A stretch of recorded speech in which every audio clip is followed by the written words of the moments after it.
तो आप लोग देख रहे हैं 24 एनडी मीडिया और काफ़ी सारे चैनल यहाँ पे इकट्ठे हुए हैं। सर से कुछ बातचीत करेंगे यहाँ पे जो गऊ चरान की ज़मीन के बारे में, जो लोगों ने रातों रात वहाँ पे दुकान भी और मकान भी बना लिया, उसके बारे में पूछना चाहेंगे, कुछ जानकारियाँ प्राप्त करेंगे कि सर उसका क्या मैटर है। तो सर आप बताइए, जो गऊ चरान की ज़मीन के बारे में आपसे बात करेंगे, कुछ जानकारियाँ प्राप्त करेंगे, तो उसका क्या मैटर है? मैटर ऐसा है जी, 15 साल हो गए उसका केस चलते हुए जी। केस हाई कोर्ट से सुप्रीम कोर्ट से केस जीत चुके हैं जी। उसके बाद 7-2 का केस डाला हुआ जी एसडीएम कोर्ट में जी, वहाँ उस पर स्टे भी लगा हुआ है जी। फिर भी प्रशासन द्वारा मिली भगत जेई से जहाँ वीडियो के साथ हो, तो उन्हों को पता है किसके मिली भगत से ये रातों रात दुकान पाई है जी। और उसके अंदर सरपंच का हाथ है बीच में जी। सरपंच ने इन्हें मिली भगत करके रातों रात ये मकान पा लेते हैं और स्टे भी लगा हुआ, कानून के उल्लंघन हो रही है। तो कानून का उल्लंघन करने वालों के साथ तो उन पे भी कानूनी कार्रवाई होनी चाहिए, जिसके उनके मौजूदगी में, उनके रहते हुए मतलब गैर कानूनी काम हो रहे हैं, फिर भी वीडियो और ये प्रशासन कुछ नहीं कर रहा, तो क्या कहोगे आप? एसडीएम ने आदेश दे दिया लिख के वीडियो को, भाई इस पे कार्रवाई बिठाओ, 15 दिन का 7 दिन का टाइम मांगा है। टाइम देने के बाद भी एसडीएम कह रहा है मैं अब करता हूँ, मेरे पे टाइम लिया है। टाइम नहीं लिया, टाइम इन्होंने सगों जिस दिन टाइम लिया था उन्होंने रात को तो लेंटर पुआ दिया था इन्होंने। अच्छा, मकान पुआ दिया था, दुकान चल रही है इस टाइम जी। तो अब भी मेरे को लारा दे रहे हैं, अब भी धक्के से कब्जा करा रहे हैं। 50 मकान नवे बना दिए गऊ चरान के अंदर, जो कि 11 किले एकड़ में। तो इनकी बिना इनकी जानकारी में तो नहीं हो सकता है, लेकिन इनकी जानकारियों में ही हो रहा है ये सब। हाँ, सारा प्रशासन की जानकारी में सब। तो सर आप क्या कहना चाहोगे इनके बारे में? कानूनी कार्रवाई इन पे भी होनी चाहिए? कानूनी कार्रवाई होनी चाहिए, जो कि ये इसको उठवा नहीं रहे, इतने दिन से उल्टा कब्जा करवा रहे हैं, उठवा नहीं रहे जी। तो हम प्रशासन से भी और गवर्नमेंट से भी यही अपील करेंगे कि जो नाजायज़ करने वाला, चाहे सरकारी एम्प्लॉयज़ है चाहे प्रशासन है, सब पे कार्रवाई होनी चाहिए जो गलत कर रहे हैं क्राइम को लेके। क्योंकि हमारी जो जनता में जो क्राइम पैदा कर रहे हैं ये सरकारी एम्प्लॉयज़, चेयर में हमारी हमारी पब्लिक का पैसा लेके हमारे ही काम नहीं कर रहे हैं, तो ये हमारे चेयर का नाजायज़ फ़ायदा उठा रहे हैं और उल्टा मेरे को धमकियाँ दे रहे हैं, जान से मारने की धमकी दे रहे हैं। अच्छा, केस उठाने की धमकी दे रहे हैं, भाई इसको उठा ले। तो मैं क्यों, जब हाई को गऊओं की चरान की जगह है तो उस पर निजायज कब्जा क्यों होए? हम बकाऊ थोड़ी हैं। तो सर हम तो यही कहना चाहेंगे कि चाहे प्रशासन है चाहे कोई सरकारी एम्प्लॉयज़ है, अगर गलत कर रहे हैं तो हम उनको नहीं बख्शेंगे। बस सर आप क्या कहना चाहोगे? अब कहना चाहेंगे जी, मैं समाज सेवी anti corruption and crime control का नेशनल ज्वाइंट सेक्रेटरी हूँ। ऐसा मेरे पे कोई उंगली नहीं उठा सकता, ना हम भ्रष्टाचार के विरोधी चल रहे हैं जी। तो लेन देन का सवाल ही पैदा होता है। लेते तो हम जगह लेते, कहते तू कनाल ले ले, तू 2 किले ले ले, 4 किले ले ले। हमने गऊओं की जगह गलत इस्तेमाल नहीं कर ली। ये हमारे लहू के खून के बराबर है, गऊ हत्या है जी। तो इसका प्रशासन से मेरे भी आदेश हैं, भाई प्रार्थना ही है, देश क्या प्रार्थना है, भाई इनके खिलाफ कानूनी कार्रवाई हो जी। तो सर आप अपने बारे में बताइए। पहले तो सभी चैनल्स का मैं धन्यवाद करता हूं कि आप लोग हमारी जी बात रखने के लिए आए हैं जी। और दूसरा मैं अपना परिचय देता हूं, मेरा नाम है विशाल शर्मा, मैं पूर्व इंस्पेक्टर हूं एंटी करप्शन क्राइम कंट्रोल का। अभी मैं अंडर सेक्रेटरी हूं जी एंटी करप्शन क्राइम कंट्रोल का। और जो ये मैटर है गौ चरान का जी, इस पे काफ़ी टाइम से कार्रवाई करने के बाद कोई एक्शन नहीं हुआ। उल्टा एनजीओ से जुड़े जितने भी हमारे मेंबर हैं जी, उनको इरिटेट किया जा रहा है, परेशान किया जा रहा है। I am also crime reporter भी हूँ मैं, चैनल है मेरा इंडिया न्यूज़ 9 लाइव, तमाम चैनल हैं, आज़ाद टीवी, मैं भी रिपोर्टर हूँ यस। और भ्रष्टाचार विरोधी हूँ, बस यही मेरा कसूर है जी। इसका खामियाजा मैंने कितना भुगता है ये मेरे डिस्ट्रिक्ट के लोग जानते हैं, वो राजनेता जानते हैं, जो मेरे खिलाफ पूरा षड्यंत्र रच के मुझे मरवाने तक की कोशिश की गई है, जिसमें कि एंटी करप्शन क्राइम कंट्रोल ने अभिषेक गर्ग जी के पास अनिल विज जी के पीए पिंका प्रधान संडोरा, जो खुद कहता था कि मैं मनोहर लाल खट्टर का दोस्त हूँ, के खिलाफ हमने जांच बिठा के अभिषेक गर्ग जी को फाइल दी। उसमें हमने ये लिखा था कि हमारी एनजीओ के अगर किसी भी आदमी को कोई हर्ज-मर्ज होती है, या मेरे परिवार के किसी आदमी को कोई हर्ज-मर्ज होती है, तो उसका जिम्मेवार प्रशासन होगा जी। उस बात को आज 4 साल हो गए हैं, कोई कार्रवाई नहीं हुई, कोई इन्वेस्टिगेशन नहीं हुई। सुभाष सुधा जी के द्वारा एक भेजी गई बंगाली औरत, जो ये पूरा कुरुक्षेत्र में आज की डेट में पूरा प्रोसेस चलाती है वेश्यावृत्ति का, उसकी कोई जांच नहीं हुई, कुछ नहीं हुआ। पूरे प्रूफ दिए, सेक्रेटेरिएट के आगे पेमेंट गिनते हुए उसकी सीडी तक दी गई अभिषेक गर्ग जी को जी। सारे एविडेंस देने के बाद मेरी मदर को ही ब्लैकमेलिंग करके, हरासमेंट करके मुझे ही घर से 6 महीने के लिए किराए पे निकाल दिया गया जी। मेरी मदर ने निकाला उनके दबाव में आके जी। और आज की डेट में मेरी मदर के देहांत हुए को 2 साल हो चुके हैं जी। मैंने वो भी कोड़ा घूंट पिया कि मैं कसौटी पे खरा उतरूं। मुझे खरीदने की कोशिश की गई, मेरे रिश्तेदारों से लड़वाया, मुझे हर तरह से प्रताड़ित करने की कोशिश की गई। सर के आगे भी मुझे डिफाल्टर घोषित करने की पूरी कोशिश की गई। डिपो होल्डरों पे, जिन पे हमने बोरियां सील करके डाली जी। हमने प्रशासन से उस कार्रवाई में भी ये पूछा था कि जब आप किसान से 2 बार झरना मार के गेहूं खरीदते हो जी, तो आंगनवाड़ी में जो गेहूं आ रहा है वो बिल्कुल क्लियर आ रहा है, साफ आ रहा है जी। डिपो सरकारियों पे जो गेहूं आ रहा है वो प्लास्टिक बोरियों में कहां से आ रहा है और इतना कबाड़ा कहां से आ रहा है, ये पूछना हमारा गुनाह था, जिसका खामियाजा उच्च अधिकारी से लेके नीचे तक हम सब भुगत रहे हैं। इसकी इन्वेस्टिगेशन उठाने वाली हमारी एनजीओ थी, उसकी इन्वेस्टिगेशन की कोई जांच नहीं की, इन्होंने कुछ नहीं किया। जिसके संदर्भ में रिजल्ट क्या आया, पीछे एक इंस्पेक्टर ने खुदकुशी भी की, उसकी जांच आज तक किसी चैनल, किसी डिपार्टमेंट ने क्यों नहीं उठाई। अभिषेक गर्ग जी क्यों ट्रांसफर होके चले गए। आस्था मोदी जी आई, कैथल में सेक्स रैकेट उनकी देखरेख में चला। Anti corruption crime control committee का इंस्पेक्टर होने के नाते मैंने जांच बिठाई। दिल्ली क्राइम प्रेस और इंडिया न्यूज़ 9 लाइव चैनल की मदद से नासिक से उस लड़की को रिकवर करके हमारी एनजीओ लाई जी। आज तक उसकी जांच नहीं हुई। क्यों?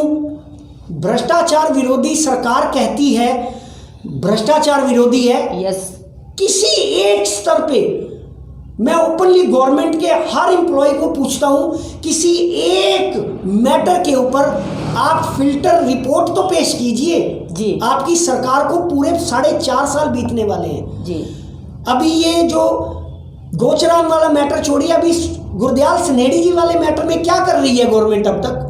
मतलब सच के साथ चलने वाले के साथ गलत हो रहा है। मैडम, हमारी जैसी एनजीओ जो रजिस्टर्ड की गई है, हम काम करते हैं, तो हमारे को छोटे छोटे मैटरों में उलझाने की कोशिश की जाती है जी।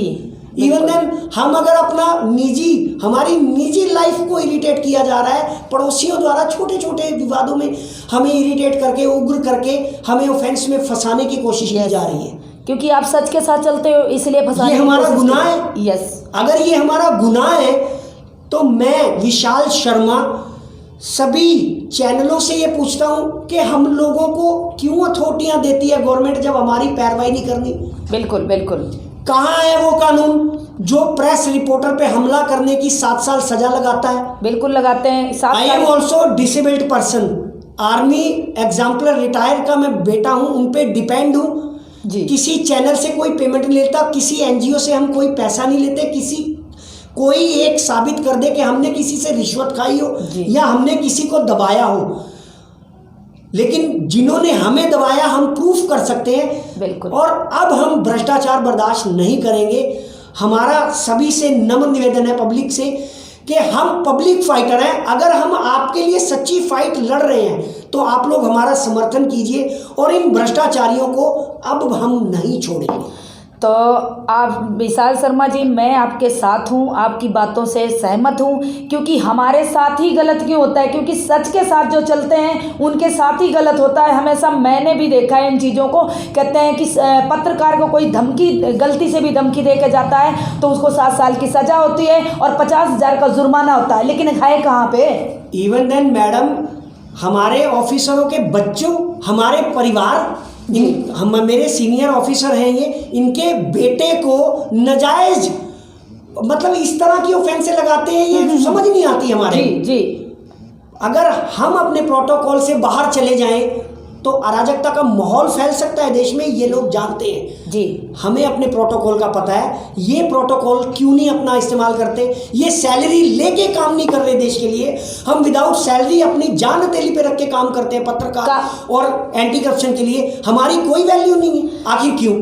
क्योंकि हम सच के साथ चलते हैं, इसलिए हम बिकते नहीं हैं, और जो बिकाऊ हैं उनका काम आसानी से हो जाता है, और जो बिकाऊ नहीं है उन पे कांटे बिछाए जाते हैं। दूसरी बात, जैसे कि बहुत सारी चीज़ें हम देखते आ रहे हैं, सच के साथ चलने वाले के साथ हमेशा गलत होता है। तो मैं भी ये कहना चाहूँगी कि जो पत्रकार आदि तो प्रशासन का काम, जो पुलिस डिपार्टमेंट का काम हम करते हैं, फिर भी हमारे लिए कांटे बिछाए जाते हैं। मैडम, ईमानदार पत्रकार की वैल्यू इन्होंने शून्य की हुई है। जो इनको मंथली देता है, जो हर वार्ड के अंदर खुर्दे की रिपोर्ट नहीं लगवाता जी, रिपोर्ट पत्रकार को नहीं देता, जो इनकी दबाता है बातें, उनको ये तुरंत सम्मानित करवाते हैं, स्टेजों पे बुलाते हैं, अवार्ड दिलवाते हैं। हमारे जैसे पत्रकारों का डीपीआरओ सर के रिटर्न हाथ में देके आया मैं, सारा कुछ देने के बाद आज 4 साल बाद तक मेरा नाम नहीं चढ़ाया जी। यही जवाब मांगता हूं कि क्यों, जैसे कि हम बिकते नहीं इसलिए। बिल्कुल गलत ये कर रहे हैं सर आप। जैसे कि अम्बाला कैंट का राम कुमार डीएसपी ने हमारे साथ बदतमीजी की पत्रकार के साथ। और क्या चल, मैं तो पत्रकार थी, कोई बात नहीं, कोई आम महिला अगर डीएसपी ऑफिस में चली जाती है तो क्या इसके साथ ये पुलिस प्रशासन डिपार्टमेंट बदतमीजियाँ करेगा? तो कहाँ की ये कौन सी कानूनी किताब में लिखा हुआ है जो पुलिस डिपार्टमेंट का बंदा या डीएसपी, खुद डीएसपी होते हुए अम्बाला कैंट का डीएसपी राम कुमार डीएसपी ने मेरे साथ बदतमीजियाँ की, तब क्या कहाँ थे सब पुलिस डिपार्टमेंट? सारी पुलिस डिपार्टमेंट इकट्ठी थी। क्यों सर? बिल्कुल, उन्होंने मोबाइल तोड़ा, धमकी दी, तुम्हारे को ये अंदर ठोक देंगे हैं। वैसे तो गवर्नमेंट कहती है कि पत्रकारों को कोई धमकी देता है तो 7 साल के लिए सजा है, 50,000 का जुर्माना है, कोई जमानत नहीं है। तो फिर कहाँ पुलिस डिपार्टमेंट था, कहाँ सरकार थी? जब पत्रकारों के साथ नाइंसाफ़ी होती है तब कहाँ सरकार होती है? मैं सरकार से भी कहना चाहूँगी कि जो पत्रकारों का इतनी थ्रोटी अपनी जान हथेली पे लेके काम करते हैं, पुलिस डिपार्टमेंट का काम करते हैं, तो कम से कम इतना तो कर दीजिएगा, कम से कम उन पे ब्लेम तो ना लगाए। जो ईमानदारी से काम करते हैं उनके रास्ते में कांटे बिछाते हैं और उन पे ब्लेम लगाते हैं। अब ये ईमानदार ऑफिसर बैठे हुए हैं, इन पे ब्लेम लगाते हैं, तो क्या ये गवर्नमेंट ये तो कर सकती है, कम से कम थ्रोटी दे सकते हैं, उनके काम करवा सकते हैं। हम छोटे छोटे कामों के लिए हम पुलिस डिपार्टमेंट के हाथ जोड़ें, क्यों? अब हमें क्या मजबूर किया जाता है मैडम, हम इतने सीनियर, 43 ईयर मेरी उम्र है, मेरे बच्चे जवान हैं, हमें घर के अंदर कोई थ्रेट करने आएगा तो हम क्या करेंगे? हम ऑफेंस लेंगे, मजबूरी है। बिल्कुल नहीं। हमें हर तरह से पत्रकारों को हो, चाहे हम एंटी करप्शन वाले हो, हमें पूरी तरह से बदले लिए जा रहे हैं कि हमने भ्रष्टाचार के विरोध में मुंह खोला क्यों? जी, मुंह बंद करने के लिए, खरीदने के लिए आते हैं लोग। हम बिकते नहीं है, हमारा कसूर ये। हाँ, नहीं बिकते तो हमारे रास्ते में कांटे बिछाए जाते हैं, ब्लेम लगाए जाते हैं छोटी छोटी बातों के। मैं एक ही प्रशासन से ये पूछता हूँ, मेरे बारे में सब जानते हैं, मेरी मदर पूर्व संगठन मंत्री रही कुरुक्षेत्र में, हमारे पास आज तक क्यों नहीं है कोठियाँ, क्यों नहीं है बंगले? क्योंकि वो बिके नहीं, झुके नहीं। जी, मैं इतने साल से एंटी करप्शन में काम कर रहा हूँ, प्रेस रिपोर्टर हूँ, विदाउट सैलरी देश के लिए समर्पित हूँ। मेरे पास तो मैडम आज तक व्हीकल खरीदने का पेमेंट नहीं है। हमारे से बाद में जुड़े छोटे छोटे चैनलों में बने पत्रकार लैंड क्रूजरों में घूम रहे हैं, गाड़ी बंगले में घूम रहे हैं, उनकी कोई जांच नहीं, उनकी कोई ऑफेंस नहीं। हम लोगों को तंग करने के लिए पूरी तरह से मेरे वार्ड के अंदर नशे का कारोबार पिछले 5 साल से बदस्तूर चल रहा है। मैं चीख चीख के हार गया, वार्ड पार्षद जी को कहा, एमएलए साहब तक बात पहुंची। हर बार बंदा जमानत करा के आता है और खुले से बिजनेस करता है, कहता है क्या उखाड़ लिया आपने? ये क्या सेंस है बात करने की हमारे जैसे ऑफिसरों के साथ? और हमें घर में कहा जाता है क्या उखाड़ लेगी anti corruption? What do you mean? ये क्या सेंस है? हमारे देश का प्रोटोकॉल कहाँ जा रहा है सिस्टम, मैं यही पूछता हूँ। किस एसपी की एक भूमिका होती है डिस्ट्रिक्ट में, एसपी की देखरेख में हो रहा है क्या ये सब, यही पूछते हैं हम। बिल्कुल हो रहा है। अगर फिर हमारे को बोर्ड क्यों डिक्लेयर किया जाता है, क्यों रजिस्टर्ड की जाती है एनजीओ जब हम काम ही नहीं करते। बिल्कुल एग्जाम्पलर रिटायर्ड एक्सर स्वैन का बेटा होने के नाते मैं एक देश का अपने आप को सैनिक भी समझता हूँ कि मेरे फादर की जगह मैं नहीं ले सका, मैं डिसेबल्ड हूँ, मैं फौज में नहीं जा सका, मैं हैंडीकैप्ड हूँ, क्या मेरे को इतना भी प्रोटोकॉल नहीं है कि मैं अपने देश के लिए देश रह के नागरिक हूँ, मैं मेरे पास आधार कार्ड है, मैं देश के लिए 1 घंटा अपने देश के लिए काम कर सकूँ पब्लिक के लिए, उसके लिए मुझे प्रताड़ित किया जाता है, आखिर क्यों? सर यही है कि जो जहाँ तक मेरा मानना है कि जो सच के साथ चलते आए हैं उनके साथ हमेशा गलत होता है, और ये जब तक हम एक हो के या प्रशासन या गवर्नमेंट हमारे लिए कुछ नहीं करती तब तक ऐसा ही होता रहेगा, लेकिन हम ऐसा होने नहीं देंगे।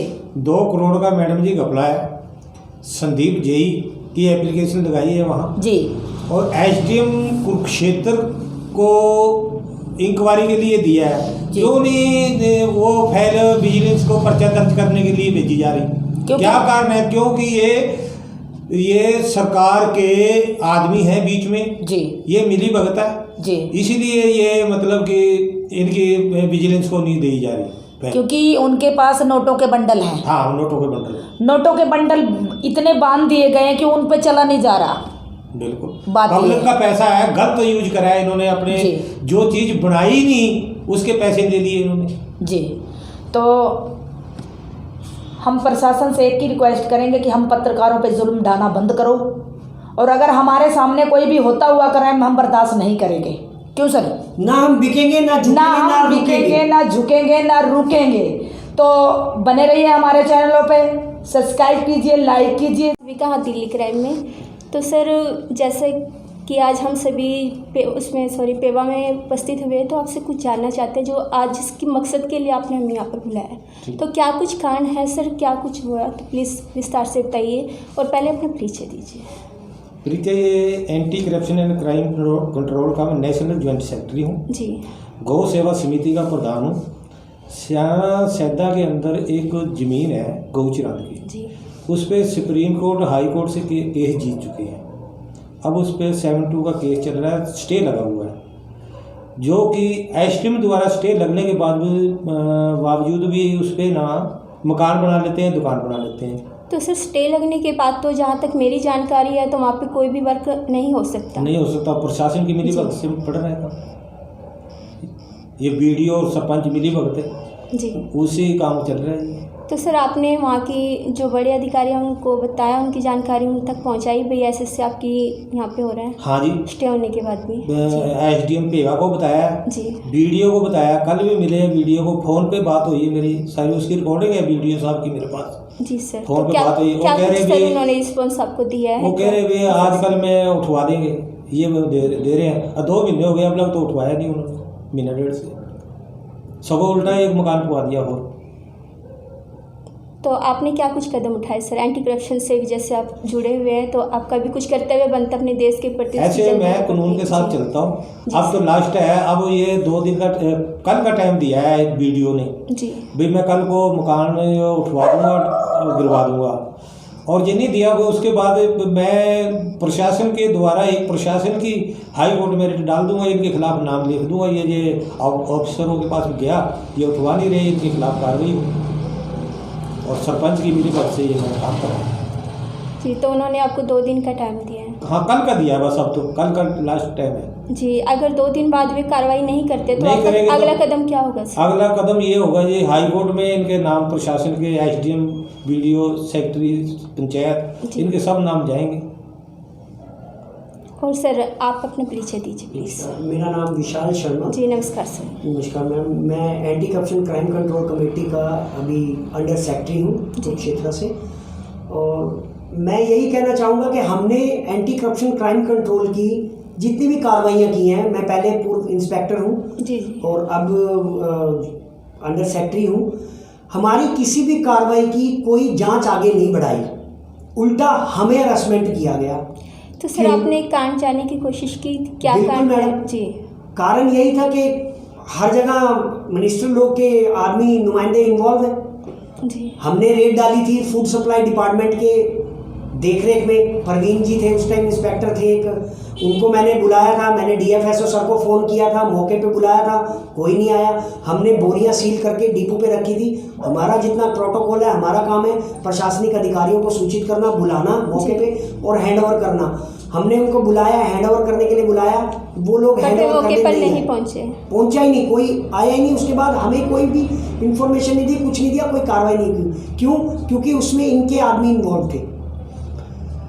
हमने सरकार से उस टाइम यही एक बात पूछी थी कि गवर्नमेंट कहती है प्लास्टिक बैन है जी, तो ये देश के डिपो पे गेहूं पॉली बैग में कौन भेज रहा है? किसान से गेहूं 2 बार जरना मार के लिया जाता है, डिपो पे इतना कचरा, मतलब तो सर सबसे अहम सवाल यही है कौन बेच रहा है? जी, जब किसानों से वो साफ गेहूँ लेते हैं तो बीच में उसमें जो कूड़ा करकट है वो मिक्स होके कहाँ से आ जाता है? कहाँ से आ जाता है? और डिपो होल्डर क्यों एक्सेप्ट करके बेच रहे हैं उसको? जी, तो क्या मतलब आम पब्लिक के जो मतलब गरीब परिवार है, बीपीएल परिवार है, जिनको ये गेहूँ दी जाती है, इसका मतलब तो वे उन लोग को ये समझते कि उन्हें कूड़ा करके कुछ भी दो उठा के तो वे ले लेंगे। वही तो, और वे उनसे मतलब इतनी हिम्मत नहीं करेंगे। क्वेश्चन पूछे, सर जब आप किसानों से साफ सुथरी गेहूँ ले रहे हो तो आप हमें इसमें मिक्स करके ये कहाँ से आ रहा है? मैडम वो पूछते हैं तो डिपो होल्डर सीधा तौर पे धमका देते हैं, तो उसके खिलाफ कार्रवाई होनी चाहिए सर। थोड़ी ना दे रहे हैं, जो आ रहा है वो मिलेगा। तो कार्रवाई बनती है ना, कोई कार्रवाई नहीं की प्रशासन ने। करप्शन फैला रहा है या आम जनता को धमकाने की कोशिश कर रहा है, हमने चैनल पे वीडियो भी दिखाया था जिसमें कि एक आदमी गोदाम के अंदर सरेआम बोरियां भिगाता दिखा रहे थे। वो बोरियां किस लिए भिगोई जाती है, हमने प्रशासन से ये पूछा था। वजन बढ़ाने के लिए। सरकार नहीं मैडम, वजन बढ़ाने के लिए नहीं, एक्सपायर करने के लिए, ताकि वो, अब मैं नाम नहीं लूँगा किसी मिल का भी, कि मिलों के अंदर वाइन बनने के लिए 2 नंबर का गेहूं पहले से एडवांस भेजा जाता है एक्सपायर करके जी।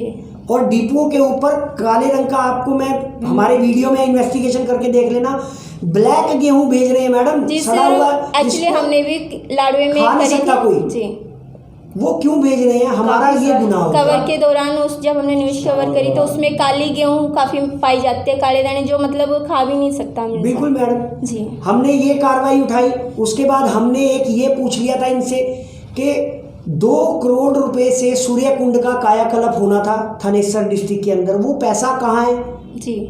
वो सारा सरस्वती प्रोजेक्ट का पैसा कहाँ है? सरस्वती को लाइट कर दिया गया, नाले को हाईलाइट कर दिया गया, शमशान भूमि ये खा गए।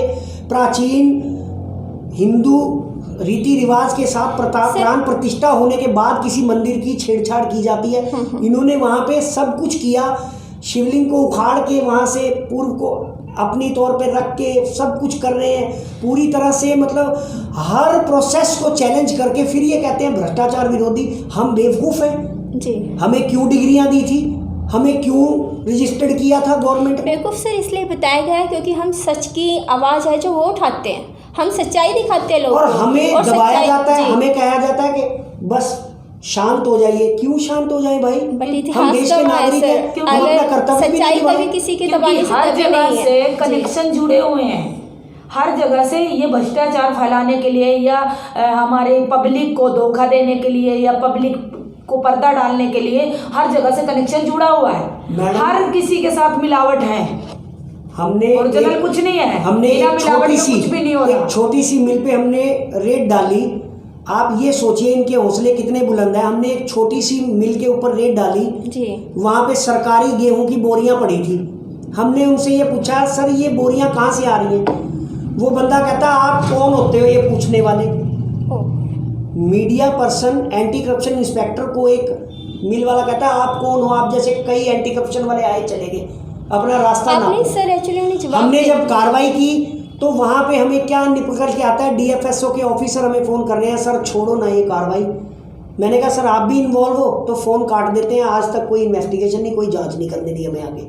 उल्टा हमें तो धमकाना उनका चाहिए। जो हिस्सा है सर उनका पहुंच गया होगा हाँ। ना, सिंपल सी Yes, बात है। बिल्कुल। तो अगर कोई कार्रवाई नहीं हो रही है, कहीं गलत हो रहा है, तो अगर उस पर कार्रवाई नहीं हुई, इसका साफ मतलब निकल के आता है प्रशासन कि में उस जाके- अधिकारी को भी जो उसका हिस्सा पहुंच चुका है, जो तो इसलिए उसकी प्रशासन- सच्चाई की आवाज़ प्रशासन दबाई जा में रही है जाके और सुनी नहीं जा रही है। डिपार्टमेंट पे जाइए, कंप्लेंट कीजिए। अगर उनको हिस्सा मिल रहा है तो वहाँ लैंग्वेज से आप कैच कीजिए कि इस बंदे को कुछ मिल चुका है।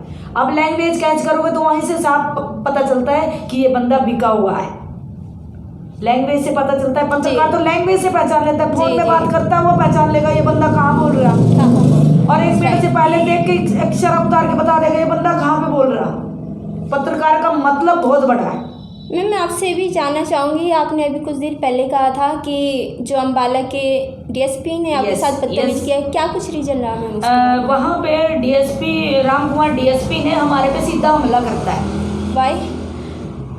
जैसे कि शाहपुर गांव में मतलब 45 लाख का गबन किया हुआ था सरपंच ने, तो वहाँ के कुछ लोगों की कंप्लेंटें थी। जी। जो कंप्लेंटें थी लोगों की कि भाई जो कागजों में दिखा रखा है सरपंच ने कि भाई हमने ये काम करवाया 45 लाख का, बट वो नहीं किया हुआ था। तो उससे डीएसपी से तो पहले ही मिल लिया था वो। मिलने के बाद जब हम जैसे ही उससे डीएसपी ऑफिस से मिल के चले, गांव के लोग बोले मैडम हमने इतनी दूर से बुलाया, हमारा कुछ नहीं हुआ। तो हम उनसे वाइट लेने लग गए, पूछने लग गए कि भाई आपको कैसे पता चला कि भाई 45 लाख का गबन किया हुआ है। तो एक मैडम थी बलविंदर कौर, उसने कहा कि मैं बैंक की मैनेजर हूँ, मेरे पास इस बात का मैं चश्मदीद गवाह हूँ। तो मैंने कहा कि कैसे पता चला? उन्होंने कहा हमारे हाथों से इसकी पेमेंट गई हुई है। जैसे ही हमने ऐसे बातचीत कर, आपने जानने की कोशिश की वो पेमेंट उन्होंने किसको दी थी? बैंक में डाली हुई है। अच्छा, बैंक से। जो सरपंच था उन्होंने अपने अकाउंट में डाली हुई है। ओके। जैसे ही हमने बातचीत करनी चाहिए, जैसे DSP Ram Kumar DSP Ambala cantt से सीधा हमारे पे हमला करता है। हमारा फोन तोड़ दिया और हमारे साथ हाथापाई की। जी। हाथापाई करने के बाद उसने पुलिस बुला ली, पत्रकार बुला लिए। पत्रकार जो अम्बाला के पत्रकार बुला लिए, तो हमने 2 लेडीज थी वहाँ पे पत्रकार, तो उन्होंने मेरे से कहा कि भी इंटरव्यू लेना है। मैं कहा जाइए, अगर कैमरे के सामने आते हो तो मेरा इंटरव्यू लीजिए, नहीं मोबाइल हमारे पास भी है, माइक उठाइए और कैमरे के सामने आइए, मेरा इंटरव्यू लीजिए। मैम आपको मैं बता दूं, महिला के साथ पहली बात तो एक सिंपल महिला के साथ भी कोई भी अधिकारी बदतमीजी ऐसा बदतमीजी नहीं कर सकता। और ये तो मैं जानना उसने तो चाहती एक हूँ। पत्रकार के साथ बदतमीजी करने की हिमाकत की है, तो उसके खिलाफ आपने क्या कुछ कदम उठाए? हमने सारी कार्रवाई की, लेकिन हमें कोई, हम वहाँ पे हमारे को बुलाया गया लेकिन हम गए नहीं। मैम वो सस्पेंड हो जाता अगर आप चाहते तो। हम यहाँ से और गए 7 नहीं, साल लेकिन की हम इसको जेल होती करेंगे, है। अभी नहीं। जी। जैसे अभी इकट्ठे हुए हैं जी। कहते नहीं है कि एक तरफ हम पत्रकारों को कहते हैं, जैसे कि मैंने पहले ही भी बोला हुआ है कि कहते हैं कि 7 साल की सजा है, फिर वो डीएसपी के ऊपर कानूनी कार्रवाई क्यों नहीं हुई? होनी चाहिए मैम, होनी चाहिए, कानून क्योंकि सबके लिए हमने बराबर हर है, जगह चाहे वो अधिकारी हो, हर चाहे जगह कोई- कंप्लेंट लगाई हुई थी, हर जगह कंप्लेंट। ऐसी जगह कोई नहीं थी जहाँ पे हमारी कंप्लेंट ना जा रही हो। तो क्या कुछ भी नहीं हुआ, इंक्वायरी, लेकिन उन पे इंक्वायरी ऐसी हुई है कि अंदाजा भी नहीं है, लेकिन हम गए नहीं। लेकिन जाएंगे, कहते ना जाना चाहिए था ना, रिजल्ट जाएंगे देखना चाहिए मैडम, जाएंगे, ऐसी कोई बात नहीं, जाएंगे। क्योंकि ऐसे लोगों को कभी खुला नहीं छोड़ना चाहिए। आज आपके साथ है, कल वो किसी और महिला के साथ भी ऐसी हरकत करेगा, तो मुझे लगता है ऐसे लोग को पद पे रहने का कोई अधिकार नहीं है। बिल्कुल नहीं है, क्योंकि गलत चेयर में बैठ के गलत फायदे उठा रहे हो। मैम ये बहुत बड़ी जिम्मेदारी होती है जी। जिस सरकारी कुर्सी पे वो लोग बैठे हैं ना, उनके ऊपर देश की, पब्लिक की, सभी की जिम्मेदारी होती है। क्योंकि और आज- अगर वे उस पर बैठकर आज अपने जो पद का नाजायज फायदा उठा रहे हैं। जी। आम जनता जो नमक की थैली खरीद रही, दूध की थैली खरीद रही है, टैक्स कट रहा। और दूसरी बात, ये जो सरकारी एम्प्लॉयज बैठे हैं, पुलिस डिपार्टमेंट बैठा है, पब्लिक का पैसा लेके पब्लिक का ही काम नहीं कर रहे। जी। ये पब्लिक का पैसा, जिस दिन ये पब्लिक को public ये पता servant चल है जाए मैम। कि ये हमारा चीज़ पैसा इन्हें लेके समझ काम नहीं नहीं करे, फिर इनका क्या हाल होगा? गवर्नमेंट नहीं देती है ठन्नी भी, गवर्नमेंट एक बच्चे को, भूखे बच्चे को खाना नहीं खिला सकती। ये हमारी पब्लिक का पैसा, ये सरकारी एम्प्लॉयज जितने भी हैं, पुलिस डिपार्टमेंट से गवर्नमेंट ने लेकर तो मैम लॉकडाउन में नहीं दिया हैं, गवर्नमेंट दिया ना मैडम, लो- उनको दिया जो सरपंचों के खास थे, उनके घर में अभी भी क्या हो रहा है? बट सर बहुत सारे यही लोग सब हो- ऐसे जो भूखे मरे हैं, काफी हमने ने तो आत्महत्या दम की तोड़ते हुए देखा है, है। लेकिन कुछ संस्थाएं थी जिनके कारण काफी लोग को जो है बचे भोजन हुए घर पर पहुंचाया गया है। तो उन संस्थाएं- संस्थाओं का भी काफी अहम भूमिका उन लोगों ने निभाई है उस वक्त पर, जबकि सरकार को उस वक्त पर अपनी भूमिका निभानी चाहिए। जिस सरकार को वोट देकर बनाते हैं सेफ्टी के लिए, अपने बुरे वक्त के लिए, लेकिन बुरे वक्त में हमारा साथ छोड़ जाती है, तो ऐसी सरकार का हमारे लिए कोई फायदा नहीं, कोई मायने नहीं। जो हमारे देश के रक्षक ही बच्चों बनेंगे तो हमारे देश की रक्षा कहाँ होगी? जी जी सर, आप कुछ कह रहे थे। सरकार ने ये कहा था कि पत्रकारों को बिल्कुल भी किसी तरह का कोई अगर दिक्कत आती है तो उसकी बात प्राथमिकता से सुनी जाएगी। मैं सभी अपने सीनियर ऑफिसर हैं, आप लोग सैलरी लेके काम कर रहे हैं, मैं यही पूछता हूँ कि पत्रकारों के साथ क्या नहीं हो रहा, आप सबकी देख रेख में क्या आप करवा रहे हैं? जी, तो कहीं ना कहीं जिम्मेदार है सर को। क्या आप कहीं अब मैडम एक बात बताइए जी, 43 इयर्स मेरी उम्र है, मेरे बच्चे पढ़ते हैं, वो मुझे कहते हैं कि क्या मिला पापा आपको देश की सेवा करके, पत्रकारिता करके? सर उनका क्वेश्चन क्या मिला एंटी अच्छा करप्शन में है, आपको, मतलब जो ऐसा आपको घर में ये सब जी। हो रहा है? हमें जवाब देना मुश्किल हो रहा है अपने बच्चों को। हमें हमारे बच्चों को भी दिमागी उनके पूरी डिप्रेशन में जा रहे हैं हमारे बच्चे भी, कि हमारे फादर सब लोग इतना करने के बाद इनका कुछ नहीं हुआ, क्या फ़ायदा हमारी एजुकेशनों का? सरेआम डिग्रियां बिक रही हैं, सरेआम आप पैसे देके कहीं से कुछ करवा लो, हो रहा है, उल्टी कार्रवाइयाँ हो रही हैं यूपी से लेके मैडम। करप्शन जो पैसे दे देते उसका काम होता है, अदरवाइज जो पैसे नहीं दे सकता उसका काम नहीं होता है सर। यही हो रहा है। तो और 3-5 सालों में हदें पार की है उस क्राइम ने जी। ये प्रूफ हमने भी करके दिखा दिया, लेकिन कोई सुनवाई नहीं है। आप कहीं चले जाओ, आम नागरिक के साथ क्या होगा जब हम लोगों को नहीं ये छोड़ रहे? हम यही तो समझ नहीं पा रहे हैं कि ये हो क्या रहा है। और ये लोग चाहे एसपी लोग हों, अब आस्था मोदी जी की किस बात पे उनको प्रमोशन दे के कमिश्नर बना के भेज दिया कुरुक्षेत्र से? ऐसी क्या उपलब्धि कर दी थी उन्होंने? मैं यही पूछता हूँ सिस्टम से। कैथल में उनकी देखरेख में सेक्स रैकेट चलता है, अंबाला में उनकी ड्यूटी के अंदर मर्डर हो जाता है, वो कुछ नहीं कर पाती, कुरुक्षेत्र में आते हैं तो मैडम तो यही तो प्रमोशन है सर। आम क्राइम चलता है और उनको प्रमोशन दे दी जाती है। तो यही है सर। हाँ जी, क्राइम हो रहा है, करप्शन बढ़ रहा है, तो यही तो प्रमोशन है, क्योंकि सरकार यही चाहती है। तो मैं इसी के साथ अपनी वाणी को विराम देना चाहूँगी। तो बने रहिएगा हमारे साथ, ज़्यादा से ज़्यादा हमारे इस वीडियो को लाइक और शेयर कीजिएगा, और हमारे चैनल को लाइक और सब्सक्राइब जरूर कीजिएगा। हमारा यूट्यूब चैनल है दैनिक क्राइम पे संगीता ठाकुर के नाम से। नमस्कार।